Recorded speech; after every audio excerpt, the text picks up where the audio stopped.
पोथी पढ़ पढ़ जग मुआ, पंडित भया न कोय, और ढाई आखर प्रेम का, पढ़े सुपंडित होए। आज हम लोग देखने वाले हैं कुछ ऐसी शख्सियत को जिन्होंने समाज में जो बुराइयां थी, जो जातिगत भेदभाव थे, उनके विरुद्ध एक आंदोलन किया या फिर वैचारिक आंदोलन किया और समाज में परिवर्तन लाने का प्रयास किया। वो परिवर्तन तब भी कारगर था, अभी भी वो परिवर्तन, उनके द्वारा बोले हुए जो वाक्य हैं वो अभी भी कारगर हैं। तो कहानी हमारी शुरू होती है बहुत पुराने समय से। वो पुराना समय है जब हम लोग देखते हैं कि जो जातिगत भेदभाव है वो अपने चरम पर होता है और युद्ध वगैरह हो रहे होते हैं, जिसके कारण अशांति का माहौल होता है। और जब जब कृष्ण ने भी कहा है कि जब जब ये जो बुराई वगैरह है इसका बुराई बढ़ेगी, तब तक पृथ्वी पर कोई ना कोई अवतार जरूर लेगा इस बुराई को खत्म करने के लिए। मैं अवतार जरूर लूंगा, ऐसे करके शायद बोला है उन्होंने। तो उन्होंने अवतार लिया नहीं लिया मुझे नहीं पता, मगर हाँ, कुछ महापुरुष ऐसे हुए हैं जिन्होंने समाज में वैचारिक क्रांति लाने का प्रयास किया है। सबसे पहले शुरुआत में हम लोग ने बोला कि युद्ध वगैरह का समय चल रहा है, जातिगत भेदभाव है, क्षुद्र लोगों को नीचे रखा जा रहा है, ब्राह्मण को ऊपर रखा जा रहा है। और हम लोग देखते हैं कि बहुत सारी जो असमानताएं हैं वो समाज में व्याप्त हैं। इसी बीच बहुत सारे लोग निकल कर आते हैं, जैसे हम लोग जैन धर्म, बौद्ध धर्म को देखते हैं। उनके जो विचार हैं वो लोगों को काफ़ी प्रभावित करते हैं। समानता का जो संदेश है वो बौद्ध धर्म, जैन धर्म हम लोग को बताता है। इसके अलावा थोड़ा सा और आगे बढ़ते हैं, ईसा के बाद तो आदि शंकराचार्य, कबीरदास, सूरदास, तुलसीदास, ये लोग भी समाज में आते हैं। और किसी प्रकार का यहाँ पर मैंने बोलने वाला कि भक्ति और सूफी आंदोलन लिखा है, तो आंदोलन का मतलब ऐसा नहीं है कि लेकर नारा लेकर लगाने लगे, ऐसा कुछ नहीं था। नहीं यहाँ पर कोई प्रकार की हिंसा हुई है, बस यहाँ पर ज्ञान जो है, ज्ञान के द्वारा इंसान के दिमाग में वैचारिक क्रांति लाने का प्रयास किया गया है। और ये जो शब्दों का जो पूरा जंग है, इसी को हम लोग आज आंदोलन करके पढ़ेंगे। मगर यहाँ पर किसी प्रकार का मारपीट नहीं हुआ है, ये चीज़ हम लोग को ध्यान रखना है। सबसे पहले शुरू करते हैं कि भक्ति और सूफी आंदोलन हुआ तो इसके कारण क्या थे।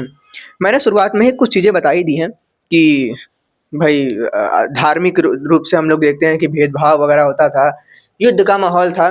तो सबसे पहले हम लोग देखने वाले हैं कि जो धार्मिक कर्म कांड है और जातिगत व्यवस्था है उसमें सुधार की आवश्यकता पड़ती है।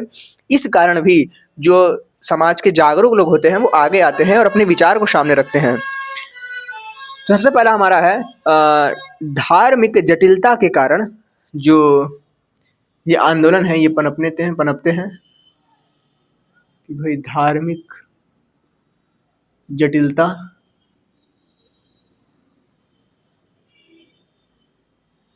इसके बाद हम लोग देखते हैं युद्ध और या फिर राजनीतिक जो जटिलता है उसको, है ना, राजनीतिक युद्ध वगैरह हो रहा था,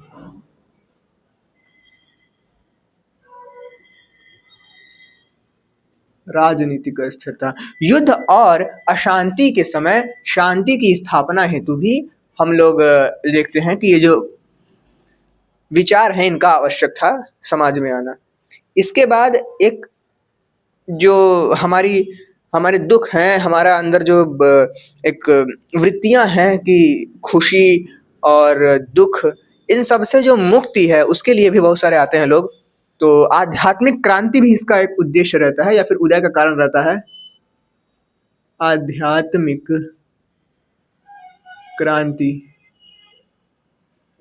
क्रांति ये लाने के लिए भी इनका उदय होना जरूरी था, समाज के लोगों में प्रेम व समानता का संदेश पहुंचाने के लिए। आओ सबसे पहले देखते हैं कि ये उभरा कैसे। भक्ति आंदोलन के उदय के कारण सर्वप्रथम हम देखते हैं दक्षिण भारत में। हम लोग देखते हैं दक्षिण भारत में दो शाखाएं आती हैं अपने जो हिंदू धर्म है उसके प्रसार के लिए। वो दो शाखाएं होती हैं अलवार और नयनार। अलवार और नयनार, नयनार और अलवार। तो लिख देता हूं यहाँ पे अलवार धारा और नयनार धारा। नयनार धारा अलवार धारा और नैनार धारा आई। नैनार धारा से हम लोग को एक ट्रिक से याद रखना है कि नयनार मतलब नयन, तब आ रहा नयनार, तो नयन याद रखना है। और नयन से किसका याद आता है भाई? नयन से हमको याद आता है शिव जी का। तो नयन नार जो है वो शैव धारा थे, शैव धर्मानुयायी थे, शिव के धर्मानुयायी थे। और इनको हम लोग को याद रखना है वैष्णव, विष्णु जी के वैष्णव धर्मानुयायी थे। अलवार धारा के कुल 12 संतों को हम लोग देखते हैं कि ये लोग धर्म के प्रचार प्रसार का कार्य करने के लिए आगे बढ़ते हैं। और नैनार धारा में कुल 63 हम लोग संतों को देखते हैं जो कि इसके प्रसार के लिए आगे बढ़ते हैं। प्रमुख संत का नाम करें तो कुलशेखर, अंडाल अलवार धारा के। नैनार धारा में मणिक वाचकर, सबंदर और सुंदर मूर्ति जी को हम लोग देखते हैं।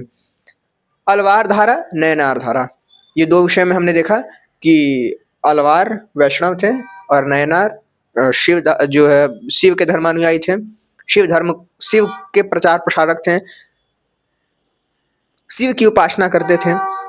इसके बाद ये जो भक्ति आंदोलन है उदय हो गया, दक्षिण भारत में हुआ, आगे बढ़ा धीरे धीरे। अब ये जो भक्ति आंदोलन है ये ऐसा कोई अचानक से होने वाला काम नहीं था। ये तो देख रहे हैं कि भक्ति आंदोलन में सर्वप्रथम ये लोग आए, परंतु ये कोई अचानक से होने वाला काम नहीं था। ये बहुत ही धीरे धीरे चलने वाला काम था। हम लोग यहाँ पर गुरु नानक देव को देखेंगे, हम लोग यहाँ पर देखेंगे कबीर दास को। तो ये लोग जो हैं वो धीरे धीरे आए और समाज में परिवर्तन लाने का काम किया इन्होंने। जैसे अभी की बात करें तो ओशो वगैरह देख सकते हैं हम लोग, ओशो हुए, आचार्य प्रशांत हुए। तो ये लोग जो है कि समाज में परिवर्तन लाने का प्रयास कर रहे हैं। मेरे अंदर भी बहुत सारे परिवर्तन आए हैं आचार्य प्रशांत सुनने के बाद। तो प्रमुख संत की बात करें, सबसे पहला जो हम लोग देखने वाले हैं प्रमुख संत के रूप में शंकराचार्य को। शंकराचार्य जी जो हमारे उपनिषद हैं, सर लिख रहा हूं मैं, शंकरा, आदि शंकराचार्य, 32 वर्ष की आयु में इनकी मौत हो जाती है। और कम जीवन है परंतु अनुभव तो क्या ही बोला जाए, बहुत सारा है।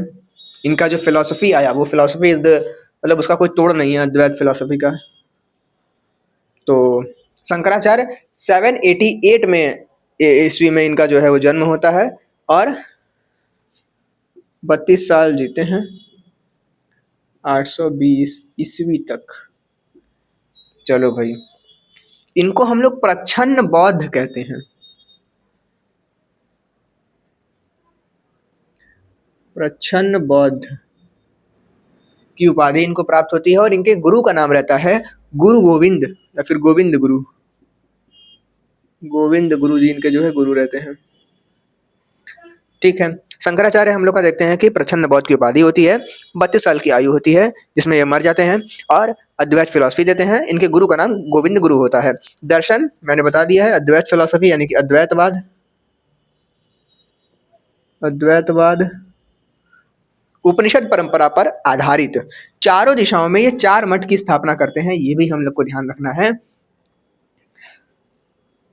चलो शुरू करते हैं। तो पूर्व, पश्चिम, उत्तर, दक्षिण। उत्तर में बात करें तो केदारनाथ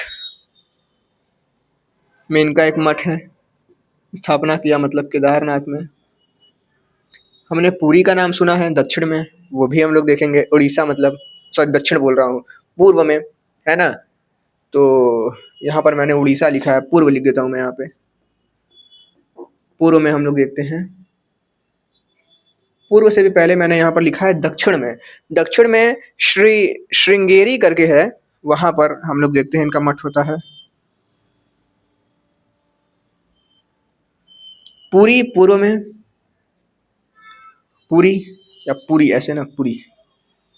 पश्चिम में बात करें गुजरात साइड में तो द्वारका हम लोग देखते हैं, वहां पर जो है इनका मठ होता है।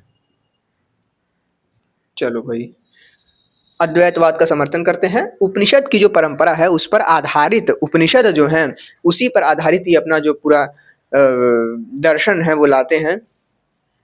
एक विद्वान पुरुष रहे। खैर आगे बढ़े तो अब हम लोग आने वाले हैं कबीरदास पे। कबीरदास रियलिटी में उनके जो वाक्य हैं, मैंने शुरुआत में बोला है कि पोथी पढ़ पढ़ जगमुआ पंडित हुआ भयानक होए। इन्होंने समाज में जितनी जो कुरीतियाँ हैं, असमानताएँ हैं, इन सब पर जोर दिया। कबीरदास की बात करें, कबीरदास, तो बचपन तो इनका कुछ अजीब सा बीता। नीरू और नीरू नीमा करके शायद 2 जुलाही संपत्ति थे। उनके वहाँ इनका जो है पालन पोषण हुआ और ये बहुत घूमे, ये संतों के साथ रहे। इन्होंने संगीत को जाना, इन्होंने नृत्य को जाना, इन्होंने भ्रमण किया, सबसे बड़ी बात थी। और जब इंसान भ्रमण करता है तो वो उसके पास बहुत सारे अनुभव आते हैं। अपने अनुभव पर आधारित इन्होंने अपने जो ज्ञान इनको प्राप्त हुआ, उस ज्ञान को इन्होंने अपने शिष्यों को दिया। इन्होंने कभी भी लिखा नहीं, है ना? ये शायद ऐसा कहते हैं कि मही कागज छुइयो नहीं, कागज गढ़्यो न हाथ, ऐसे करके कुछ है। तो इनके जो शिष्य वगैरह हैं, वो जो इनकी रचनाएं हैं उनका संकलन करते हैं और फिर जो चीजें हैं आगे बढ़ती हैं। मतलब जो हम दोहे देखते हैं वो कबीरदास ने स्वयं नहीं लिखा है, कबीरदास की वाणी है वो, और उनके जो शिष्य हैं उन्होंने उसको जो है संकलन किया उसका। तो भैया ये भी कहानी देखने को मिलती है। हम लोग देखते हैं कि ये सैयद और लोदी वंश के जो है ये समकालीन रहते हैं। तो ये भी लिख लेता हूँ, किसके समय काल में जो है ये रहते हैं, तो सल्तनत काल के सैयद और लोदी वंश, सैयद व लोदी के समकालीन रहते हैं। इनकी जो तार्किक और प्रगतिशील विचारधारा है, उसने सामाजिक व धार्मिक बुराइयों का विरोध किया। इन्होंने हिंदू मुस्लिम एकता के पक्ष में बात कही, सब एक हैं।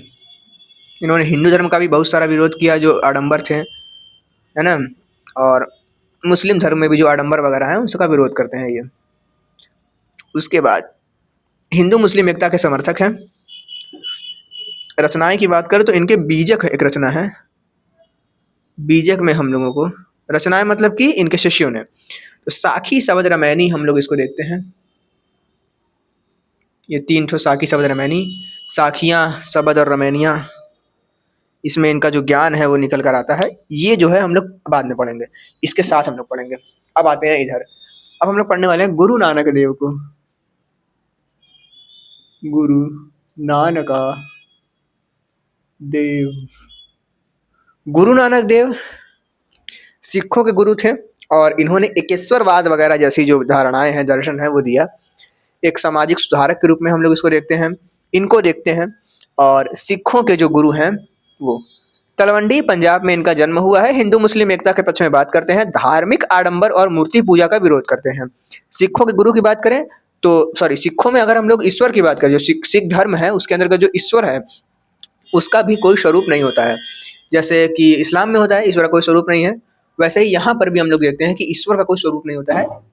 अगर आप किसी सिख से आकर पूछोगे कि ईश्वर का क्या स्वरूप है, तो कहेगा कि नहीं मुझे नहीं पता ईश्वर का क्या स्वरूप है। एक नवीन धर्म सिख धर्म की स्थापना करते हैं, सबको पता है। धर्म की स्थापना, लंगर प्रथा शुरू की है। लंगर प्रथा हमको पता है कि जहाँ पर खाने का सामान है, तो मतलब पता ही होगा तुम लोग को, क्या ही कहा जाए फिर तो भाई। मतलब सूफी संत से भी ये प्रेरित हैं। सूफी संत यानी कि वही जो इस्लामिक ईरान और इराक के क्षेत्र के जो थे, उनसे ये जो है वो प्रेरित थे। तो सूफी संत बाबा का नाम है हमारे फरीद बाबा, उनसे प्रेरित थे। फरीद बाबा से प्रेरित थे। इनकी वाणी आदि ग्रंथ में वर्णित है, आदि ग्रंथ में वर्णित है, जिसका संकलन जो है सिखों के 5वें गुरु हम लोग देखते हैं। 5वें गुरु गुरु अर्जुन देव, गुरु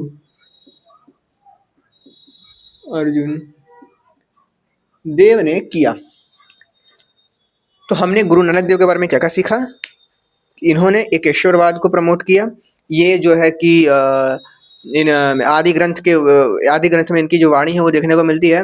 उसके अलावा हम लोग को देखने को मिलता है कि इनके सिखों के 5वें गुरु जो होते हैं गुरु अर्जुन देव, उन्होंने इनकी जो वाणी है उनका संकलन किया। बाकी हम लोग देखते हैं लंगर प्रथा शुरुआत किया, बाकी कुछ खास नहीं है। मूर्ति पूजा का विरोध किया। तो इन्होंने भी क्या किया? इन्होंने भी समाज को सुधारने का काम किया। आगे बढ़ते हैं। समाज को सुधार की प्रक्रिया सीधे से आगे रहती है। इस बीच कुछ और भी लोग रहते हैं, जैसे तुलसीदास, सूरदास। तुलसीदास की जो रचनाएँ हैं जिसमें हम लोग विनय पत्रिका, दोहावली, रत्नावली इन सबको देखते हैं, तो ये भी रचनाएँ जो हैं वो जैसे हनुमान चालीसा तुलसीदास ने लिखी है।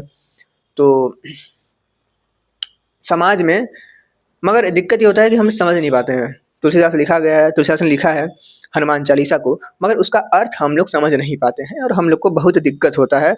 हम लोग बस रटते हैं उस चीज़ को, हनुमान चालीसा को। उसका वेदांतिक अर्थ देखा जाए तो बहुत ही अलग है और मतलब एक नेक्स्ट लेवल का ज्ञान है वो। सूरदास की बात करें तो सूरदास की भी जो रचनाएँ हैं वहाँ पर जो निर्गुण भक्ति शाखा है या फिर नहीं सूरदास वो तो कृष्ण के उपासक थे वैसे, निर्गुण है या सगुण है इसमें थोड़ा-सा मुझे कन्फ्यूजन है क्योंकि वो कृष्ण की बात कर रहे हैं। तो हाँ, कबीर निर्गुण भक्ति शाखा है, सूरदास जो है वो सगुण भक्ति शाखा के कवि हैं। चलो भाई, कबीरदास निर्गुण भक्ति शाखा के कवि हैं, निराकार। चलो भाई, ठीक है। तो ये 2 जो हैं मैंने यहाँ पर लिखा नहीं है क्योंकि हम लोग को काफ़ी पता है। सूरदास की रचनाएँ सरावली, सूरसागर और साहित्य लहरी हैं। अब हम लोग देखने वाले हैं चैतन्य महाप्रभु को, जो कि नदिया बंगाल के हैं। चैतन्य महाप्रभु, चैतन्य महाप्रभु। जन्म स्थान की बात करें तो नदिया जिला बंगाल, नदिया जिला बंगाल। चलो भाई, इनकी उपाधि की बात करें तो इनको गौरांग महाप्रभु की उपाधि है और इन्होंने ही कीर्तन परंपरा की जो है शुरुआत की थी। कृष्ण भक्ति सागर के उपासक हैं, ये भी हम लोग को ध्यान रखना है। अब देखने वाले हैं हम लोग मीराबाई को। मीराबाई, सांसों की माला पे सिमड़ू मैं, पी का नाम। कृष्ण भक्ति शाखा के उपासक हैं, ये तुमको पता ही है। कृष्ण की जो भक्ति है उसमें इस प्रकार विलीन हो गई होती हैं कि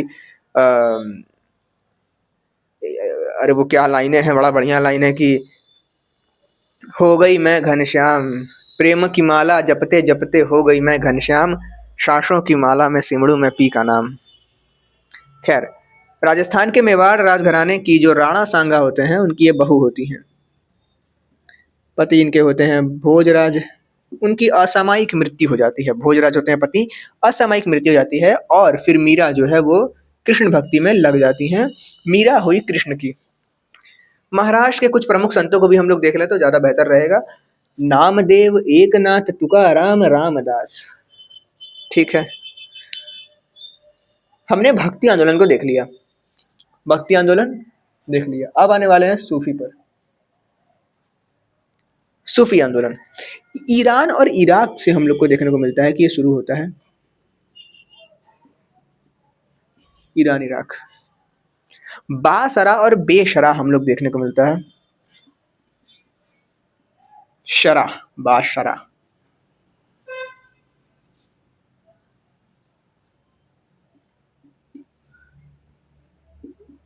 बेशरा, बाशरा और बेशरा करके हम लोग को देखने को मिलता है। 2 शाखाएं, 2 विचारधाराएं। भारत में जब मोहम्मद गौरी का शासनकाल होता है, शासन आता है, मतलब इस्लामिक शासन की स्थापना होती है, तभी से हम लोग देखते हैं कि जो बाशरा हैं वो जो है भारत आ जाते हैं। धीरे धीरे और लोग आते रहते हैं। 13वीं 12वीं शताब्दी में हम लोग देखते हैं चिश्तिया शाखा आती है। अब चिश्तिया शाखा को हम लोग थोड़ा सा डीप में देखते हैं। हमने अभी तक क्या देखा, भारत में इस्लामिक शासन की स्थापना के साथ साथ बाशरा, सबसे पहले कौन आया, बाशरा, फिर कौन आया, बेशरा। बाशरा बेशरा क्या है, 2 विचारधारा है, इनका नाम है बाशरा और बेशरा। हमने चिश्तिया शाखा को देखा जो कि 12वीं 13वीं शताब्दी में भारत में आते हैं। ये कौन होते हैं, तो भैया ये मुस्लिम इस्लामिक शासन के अंतर्गत सूफी आंदोलन कह सकते हैं या फिर एक तरीके से हिंदू मुस्लिम एकता वाली जो बात है उसको फैलाने के लिए भारत आते हैं। चिश्तिया शाखा के संतों की बात करें तो ख्वाजा मोइनुद्दीन चिश्ती, इनके पहले जो हम लोग देखते हैं भारत आने वाले संत होते हैं ख्वाजा मोइनुद्दीन चिश्ती। उसके बाद बात करें तो कुतुबुद्दीन बख्तियार काकी, ये होते हैं एक ठो चिश्तिया संत। हजरत निजामुद्दीन औलिया, ये भी होते हैं। और सलीम चिश्ती, ये भी होते हैं। सलीम चिश्ती जो होते हैं इन्हीं के आशीर्वाद लेने आते हैं अकबर जी, और हम लोग देखते हैं कि अकबर को जहांगीर की प्राप्ति होती है, पुत्र रत्न की। तो अकबर जो है वो अपने इन्हीं के नाम पर, सलीम चिश्ती के नाम पर ही वो अपने लड़कवा का नाम सलीम रख देते हैं। इनका जो कार्य है या फिर इनकी जो विशेषताएं हैं वो ये हैं कि ये संत राजकीय संरक्षण स्वीकार नहीं करते थे। वहीं अगर हम लोग बात करते हैं, आगे हम लोग भी देखेंगे कि 13वीं शताब्दी में ये भी आए थे, सुहरावर्दिया। तो सुहरावर्दिया पर मैंने निशान लगाया है, इसका मतलब ये है कि ये राजकीय संरक्षण स्वीकार करते थे।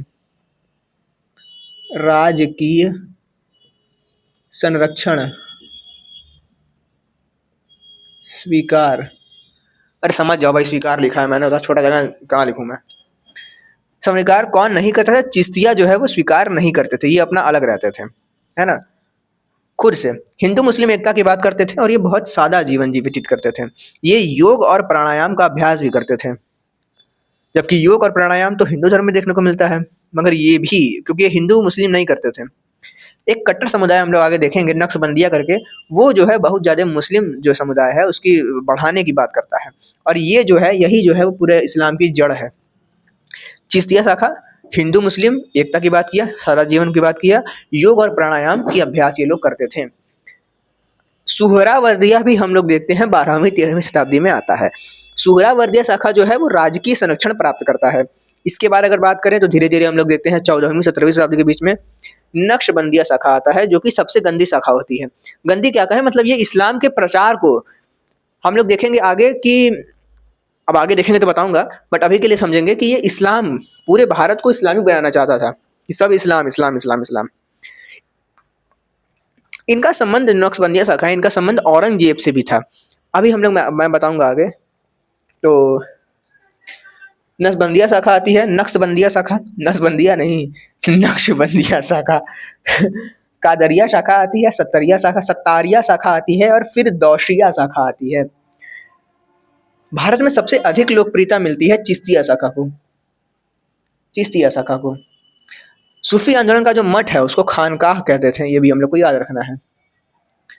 उसके बाद नक्शबंदिया शाखा कट्टर मुस्लिम शाखा होती है। इसका उद्देश्य होता है भारत में दारुल हर्ब, मतलब कि दारुल हर्ब मतलब होता है कि चिश्तिया शाखा के अंतर्गत जैसे सबको मुस्लिम नहीं बनाने वाला सिस्टम है ना, दारुल हर्ब से ये लोग जो है वो दारुल इस्लाम बनाने का इनका उद्देश्य रहता है। दारुल इस्लाम मतलब जबरदस्ती लोगों को जो है एक तरीके का इस्लाम बनाना। इनकी चाह होती थी कि इस्लाम का विस्तार हो। हम लोग देखते हैं कि ये जो नक्शबंदिया शाखा है ये औरंगजेब को मदद करती है सत्ता दिलाने में, और फलस्वरूप होता क्या है, औरंगजेब को सत्ता मिलने के बाद औरंगजेब भी इन्हीं जो नक्शबंदिया शाखा है इसके समर्थन में लोगों का धर्म परिवर्तन कराता है और उन लोग को मुस्लिम बनने के लिए जबरदस्ती जो है झोंकता है। औरंगजेब के उत्तराधिकार में इन्होंने सहायता की और दारुल इस्लाम शर्त भी रखा।